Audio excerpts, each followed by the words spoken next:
Welcome to SecDSM. I don't know if you can hear me. Hopefully you can. Colin and I have a little to-do list here. We're going to get some shit out of the way, and then we're going to have some fun. Yep. All right, so let's get some shit out of the way. All right, so this is a rated R event, so you can say whatever the hell you want. Craig already cussed a few times, so that's pretty cool. You go next. I think this is the same thing. Yeah, so it's just a fun meme I threw in there because everybody wants memes, right? So, like, follow the code of conduct. We're serious about that. You can read it right here. Everybody done reading it? Trust it. Scan it. All right, board members. I think Murphy is at the scavenger hunt table right now. You can't tell by the mask, but this is Craig, and then wait, project what? All right, never mind. And then I'm Rex Kwando. I'm filling in for Colin. All right, to-do list. Have fun tonight. We're not doing our normal tonight. We crossed it off. You got that shit out of the way. Yeah, so we're gonna have fun. I can't look at your mask. So tonight's not a normal night. We're gonna do the 101, and then I think we're doing Hacker Jeopardy. Oh, perfect, thank you. So 101, we're gonna do a little bit of news because it has been a busy month, so we gotta get some of that news in. With Beal back here, Hacker Jeopardy. Hacker not Jeopardy. So it's not related to, wait, what? I don't know. We'll get there when we get there. Costume contest results, scavenger hunt closes, scavenger hunt results, and then meet Craig at the bar because he's probably going to be there. No, because I have to go to CoinCon in the morning. Oh, he's not going to be there tonight. All right. Collectively decide where you guys want to go for an after party and you go there. Housekeeping. Don't touch any of this equipment, ever. Do not. Scavenger hunt's back over there against this wall. On the opposite side, as you can see on our generous map, is pizza, bathroom, bathroom. If you have any questions, just ask people. Challenge ideas, not people. Murphy's always really good at doing this. I don't know if you want to do this. No, you can do it. I'm never good at, I don't know. All right, next slide. Next, go next. It's not a normal month. Volunteers. We got a couple back here who are always helping. We got Beal back here who's always helping. Jake's not here. I don't know where he's at. He kind of slides in and slides out. But we always need more volunteers. You go next. I don't want to do anymore. All right. Don't drink too much. You might work with us later sometime. You know, you don't want to, like, make a bad impression, blah, blah, blah. And then take an Uber home if you can't drive. We'll pay for it. QR code? Oh, we don't need a QR code. No, just go to that. If you go to this link, you'll get an Uber code. It updates automatically through the power of the internet. Brandon set it up. Yeah. Transparency report. So Rapid 7's our wonderful sponsor tonight. They've got lots of cool stuff, including some stuff they're giving away. So make sure you enter your name to win fun things. What else? I don't know. Thank you to our super sponsors. So if you're new, we have this wonderful deal worked out where you can put your logo and branding and stuff on bottles of alcohol. I think Rapid 7 was our most recent. Rapid 7 was the most recent, why they're on here. So if you have a vendor or someone you're working with who wants to give back to the community, we've got a nice deal worked out where essentially they buy bottles of whiskey and we get free venue space. It's really nice. All right, ways you can help. If you're new in the community, you're trying to really break into security, great things you can do is create CTFs. You can volunteer, become a speaker. Just your name will get thrown around here. Or in general, if you're just trying to help. You know, we need all these things. We always need AV setup. We need AV teardown. We always need good talks. And we have been pretty dry on CTFs this year, so we need more CTFs made. There's no mini CTF this month, right?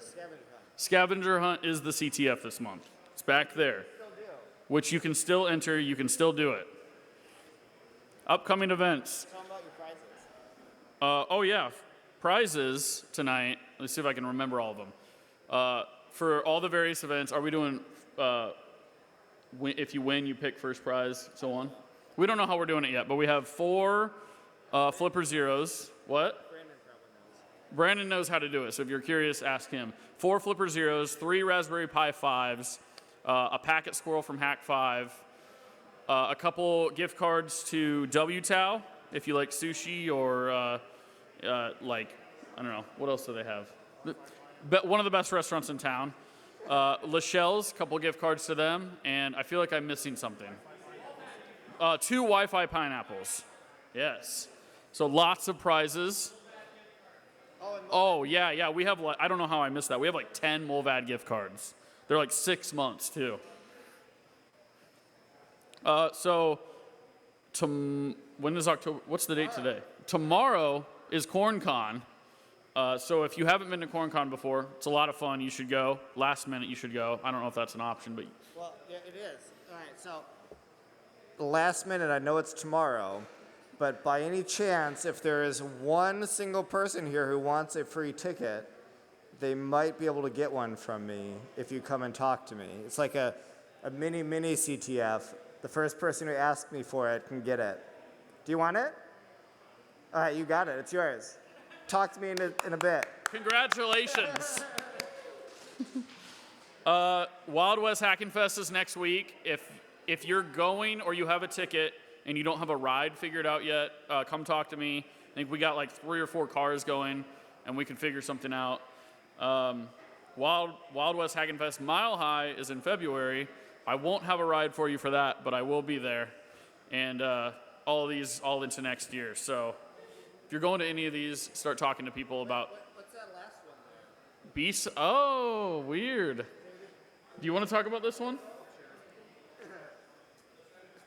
So we're trying to restart Besides DSM. I was the one that was silly enough to volunteer to take over. So there is a volunteer group.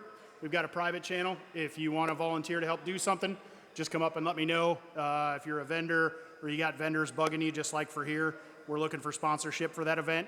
We're trying to target June 7th with a backup date of May 31st. So those are our temporary targeted dates. So B-Sides in Iowa is back on, because everyone's been asking about that. Slack is ancient history. I don't know why we still even bring it up. Here's the Discord QR code, or you can look it up. It's also on the website. And news.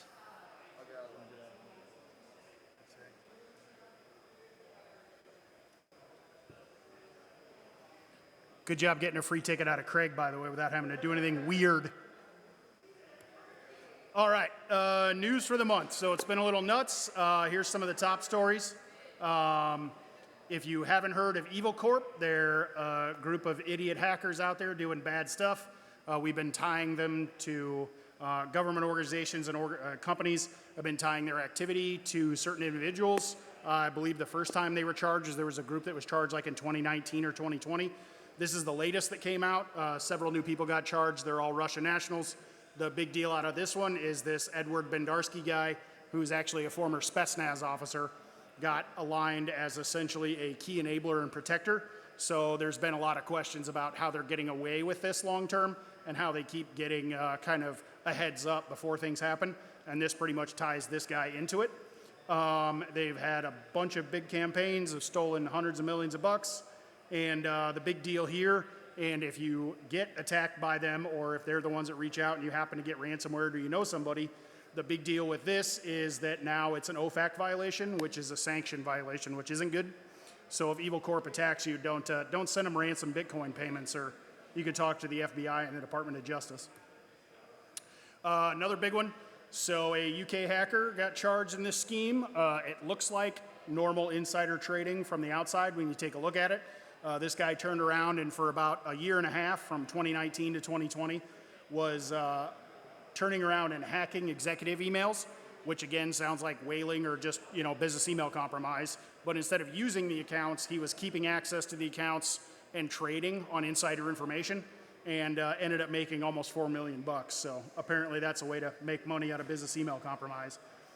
He actually did a good job, that last bullet point, of trying to conceal himself, but it's kind of one of those things like when an APT group, aka the United States, comes after you, or the UK, you're in trouble. So use your VPN and hope you're safe. This is another big one. So a couple months ago, we covered KnowBe4 getting hit by what they thought was a North Korean insider threat. Mandiant and Google dropped this report this week that it is massively widespread, and there's a huge group of Fortune 100 companies getting hit. So they're essentially hiring North Korean government insiders or insider threat people that are essentially just taking IT jobs. Well, they're not doing anything right away. They're collecting their high-paying contractor pay and sending it back to North Korea to help fund other cyber criminal activity. And then they are internal plants in case North Korea wants to take down some major organization. So it's a lot more widespread than thought initially, and they're obviously using stolen or fictitious identities. And then another big one, ransomware report came out from the Ransomware Task Force. They have been tracking ransomware now for a couple years. A huge upgrade this year, 73% increase in ransomware between 2022 and 2023. Upwards of, as noted here, 6,670 ransomware incidents they tracked. Obviously, there's more they don't have access to. The interesting part being Iran, Pakistan, Brazil, and India were the greatest increases, and not somewhere in the West like the US or South America. And obviously, the two big ones were Lockbit and AlphaV, which were both attacked by law enforcement this year, but are still around in a certain extent. And then last, couple quick hits, significant events. Cloudflare ended up blocking the largest recorded DDoS attack in history, which was a hyper-volumetric DDoS attack. If you don't know what that is, it's a data flood. So that's what made it absolutely massive. The CUPS vulnerability that everyone made a huge deal about 2 weeks ago is a big deal, but only if you're Linux and you're exposing the proper stuff to the internet. So take a look. Akamai did find 75,000 machines worldwide. And then Telegram, last month we covered Telegram and the CEO getting arrested, his brother kind of getting arrested as well. Because of that, there's been a huge change in the usage of Telegram. So if you're interested, that's from SOC Radar. They have a report just kind of like who's using Telegram, what criminal activity, that type of thing. That is it.